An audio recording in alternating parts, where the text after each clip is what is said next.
তো bank account তলব করে এক ধরনের রহস্য তৈরি করার চেষ্টা করছে। না জানি কি আছে ব্যাংক অ্যাকাউন্টে, পুরো বাংলাদেশের জনগণের সামনে পরিষ্কার করে দিলাম যাতে করে কোনো সন্দেহ না থাকে। কথিত সাকিব আল হাসানের ভক্তদের একটা গ্রুপ গিয়ে অভিযোগ দায়ের করেছেন 1000 কোটি টাকার, এবং যখনই মিডিয়ার মাধ্যমে এবং নানাভাবে আমাদের পার্টির যে একটা প্রাথমিক সিদ্ধান্ত ঢাকা দক্ষিণ সিটি কর্পোরেশন আমাকে মেয়র প্রার্থী হওয়ার বিষয়ে, সেই সিদ্ধান্তটা যখন বাইরে গেল তখনই এই প্রোপাগান্ডাগুলো আবার নতুন করে শুরু হলো। যারা বিগত সময়ে সরকারের দায়িত্বে থাকার কারণে বিভিন্ন দায়িত্ব পালনকালে নানাভাবে মরণপূর্ণ হয়েছেন, তারা এই চক্রগুলো করছেন।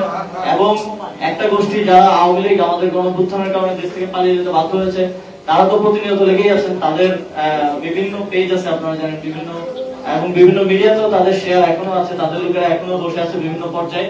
তারা এই ধরনের সূত্রহীন, আমরা দেখি মাঝে মধ্যে যে নিউজগুলো হয় এগুলো ফ্যাক্ট চেকাররা মাঝে মধ্যে ফ্যাক্ট চেক করেন, বা অনেক ফ্যাক্ট চেকিং এজেন্সি আছে বাংলাদেশে, তারা লিখেন, এবং একজন ফ্যাক্ট চেকার এগুলো নিয়ে পোস্টও দিয়েছেন যে কতটা ভিত্তিহীন ভাবে এই অভিযোগগুলো করা হয়।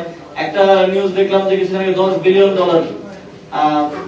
দুর্নীতির, প্রায় 1,20,000 কোটি টাকা, মানে এত অকাল্পনিক এবং অবাস্তব অভিযোগ দিয়ে জাস্ট ক্যারেক্টার অ্যাসাসিনেশন করা হয়।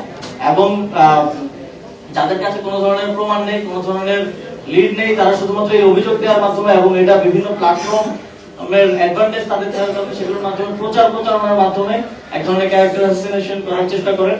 এবং এটা শুধু আমি না, এটা জুলাই গণঅভ্যুত্থানের যারা অগ্রসারিতে ছিল সকলের বিরুদ্ধে এই ধরনের প্রচেষ্টাগুলো হয়। এই চেষ্টাগুলো হচ্ছে এবং সামনের দিনেও হবে আমি জানি। তবে আমার দিক থেকে আমার স্বচ্ছতা এবং জবাবদিহিতা আমি শতভাগ নিশ্চিত করার চেষ্টা করব। যখনই মিডিয়ার মাধ্যমে এবং নানাভাবে আমাদের পার্টির যে একটা প্রাথমিক সিদ্ধান্ত ঢাকা দক্ষিণ সিটি কর্পোরেশন আমাকে মেয়র প্রার্থী হওয়ার বিষয়ে, সেই সিদ্ধান্তটা যখন বাইরে গেল তখনই এই প্রোপাগান্ডাগুলো আবার নতুন করে শুরু হলো। আবার অনেকে এগুলোতে হাওয়া দেওয়া শুরু করলো, এবং আপনারা কিছু নির্দিষ্ট হাউস থেকে এবং কিছু নির্দিষ্ট মিডিয়া থেকে যাদের মালিক প্রশ্নবিদ্ধ, তাদের থেকে এই ধরনের চেষ্টাগুলো বেশি হচ্ছে। আমি খেয়াল করে দেখেছি যে যেই দায়িত্বশীল যে গণমাধ্যমগুলো আছে তারা কিন্তু এগুলো কভার করছে না। গতকালকে যে ব্যাংক হিসাব তলব করা হয়েছে সেটা আমরা জানতে পেরেছি মোট 56 জনের ব্যাংক হিসাব তলব করা হয়েছে। সেখানে এই সরকারের আরো কয়েকজনের ব্যাংক হিসাব তলব করা হয়েছে, কিন্তু এককভাবে আমারটাই আলাদাভাবে তারা তাদের গ্রুপে দিয়ে প্রচার করতে বললেন। তারা যদি সত্যিকার অর্থে অনুসন্ধান করতে চান, অনুসন্ধানটা তারা করতে পারেন এবং সেটা আমাদের সামনে উন্মুক্ত করতে পারেন, কিন্তু ব্যাংক হিসাব তলবের জিনিসটা আলাদাভাবে নিউজ করতে বলা, গ্রুপে দেয়া, শুধু একজনেরটা দেয়া, এটা তাদের যে হীন উদ্দেশ্য ক্যারেক্টার অ্যাসাসিনেশন করা, সেটাকে স্পষ্ট করে। তো ব্যাংক অ্যাকাউন্ট তলব করে এক ধরনের রহস্য তৈরি করার চেষ্টা করছে। না জানি কি আছে ব্যাংক অ্যাকাউন্টে, সেজন্য আমি আজকের মধ্যেই 9টা ব্যাংকের স্টেটমেন্ট আমার পুরো ফ্যামিলির, আমি আজকে সারাদিন এটা কালেক্ট করেছি। আমার ফ্যামিলির লোকজন তারা নিজেরা গিয়ে কালেক্ট করে নিয়ে এসেছেন। আমি পুরো বাংলাদেশের জনগণের সামনে পরিষ্কার করে দিলাম যাতে করে কোনো সন্দেহ না থাকে।